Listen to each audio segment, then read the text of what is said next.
guys, sa mapagpalang araw po ang bawat isa sa atin. At syempre bago natin umpisa ng ating paksa for today's video, kung bago ka pa lang sa aking YouTube channel, please subscribe po and like na rin po at pakiclick na rin po natin ang notification bell upang ma-update po tayo tuwing ako po ay nag-upload ng about Team Kalinga. At Kuya Bal, nagsalita na po patungkol po dito sa lalaki nga umasta po sa Team Kalingap noong nakaraan po na dalaw nila kay Rina.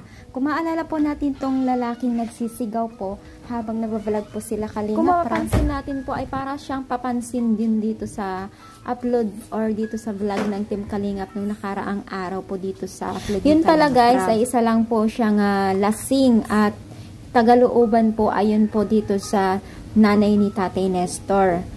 Kung hindi daw po siya lasing, tahimik naman daw po, at kung lasing po siya, ay talagang madaldal or parang siya, war freak.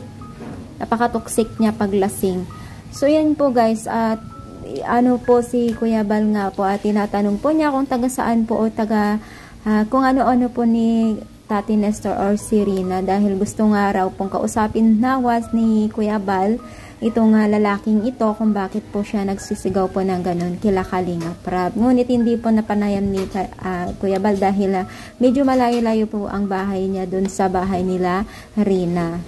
At napanayam din ni Kuya Bal itong karpintero nila Kalingap Rab, at sinabi nga baka nga raw inggit lang po itong lalaking ito, at marami po talagang nagsasabi na baka inggit lang po dahil po napakalaki po ng views ni Kalingap Rab sa kanyang YouTube channel.